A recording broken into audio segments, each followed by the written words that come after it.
Kamis 6 Maret 2014, saat dunia sedang menyambut cerahnya hari yang baru, dunia komedi Indonesia tiba-tiba diselimuti kabut duka. Salah satu pelawak terbaik, Johri Masjan atau yang dikenal dengan nama Jojon, menutup usia di umur 66 tahun. Penampilannya khas dengan kumis ala Adolf Hitler atau Charlie Chaplin, ditambah celana berpinggang tinggi dan berpotongan bagian kaki yang mengatung serta bersuspender. Jojon hadir di dunia lawak Indonesia bersama UU, Esther, Chaplin, dan Cahyono dalam grup lawak Jayakarta.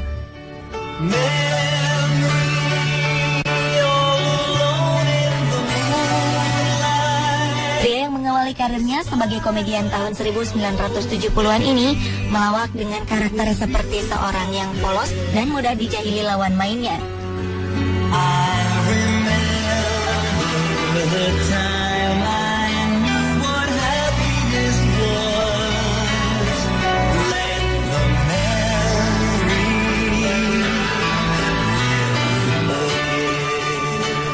Ternyata hal itu justru sempat membawa bencana bagi anak-anaknya. Anak-anak almarhum sempat menjadi bahan olok-olokan teman-teman sepermainan karena karakter ayahnya yang sering tertindas itu. Awalnya sang legenda tidak terlalu percaya diri dengan gaya komedinya.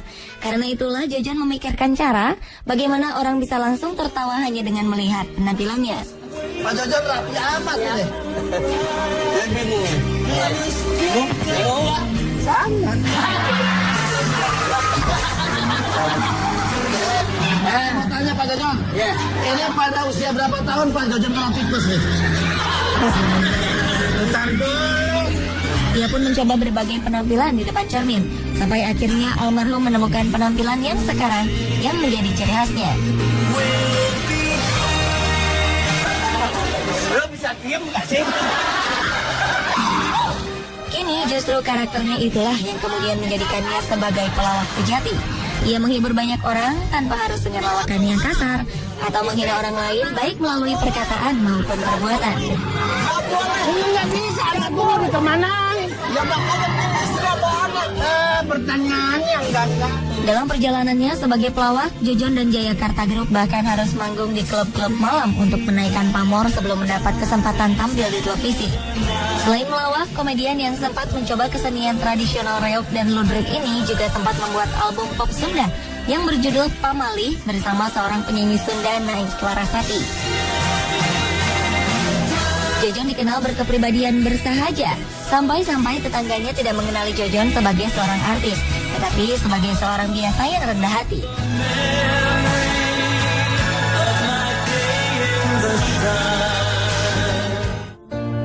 Sebagai seorang suami, Jojon dikenal sebagai pasangan yang dekat dengan sang istri.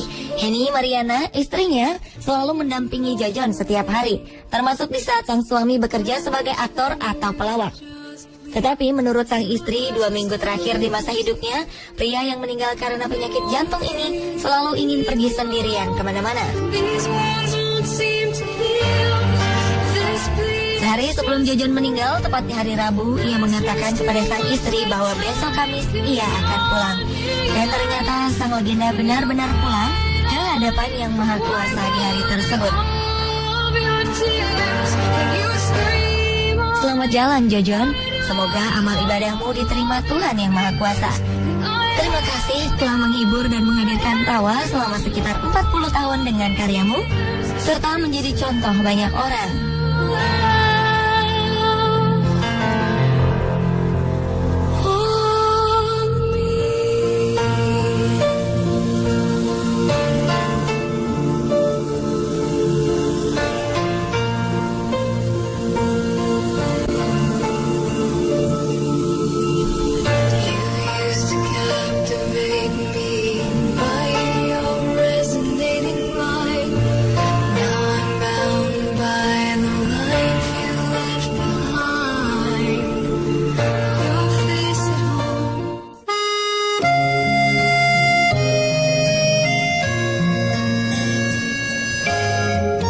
Legenda lawak selanjutnya adalah Benyamin Sueb.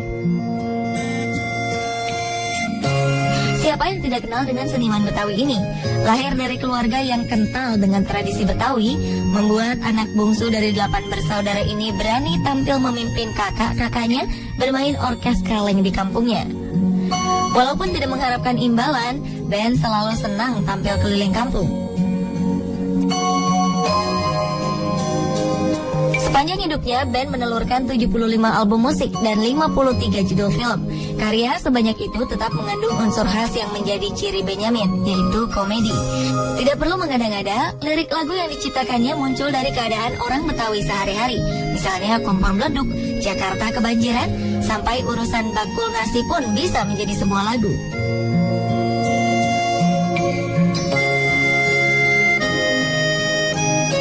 Tidak banyak yang mengetahui bahwa selama hidupnya, ayah dari 9 anak ini ternyata sangat memperjuangkan pendidikan anak-anaknya. Layaknya tokoh yang pernah ia perankan di sebuah film terkenal. Di tahun 80-an, Bang Ben, demikian ia kerap dipanggil, bisa menyekolahkan anak ke luar negeri. Walau mungkin saat itu hanya bisa dilakukan oleh para konglomerat dan pejabat. Namun Bang Ben nekat mengirim 2 anaknya, Bim dan Bob Benito, ke Denver, Colorado, Amerika Serikat. Padahal ketika itu penghasilan Benyamin tidak menentu keadaannya, karena dalam tradisi keluarga Betawi pada waktu itu menganggap bahwa pendidikan tidak penting. Niat Benyamin dianggap aneh dan terlalu tinggi untuk diwujudkan. Tapi kenyataannya Benyamin berhasil meluluskan kedua anaknya, walaupun kiriman uang ke Amerika tidak selalu tepat waktu.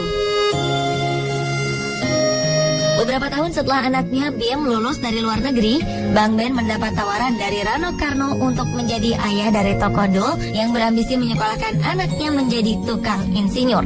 Tanpa berpikir panjang, Benyamin menerima tawaran tersebut dan sukses memerankan karakter ayah Betawi Totok ini.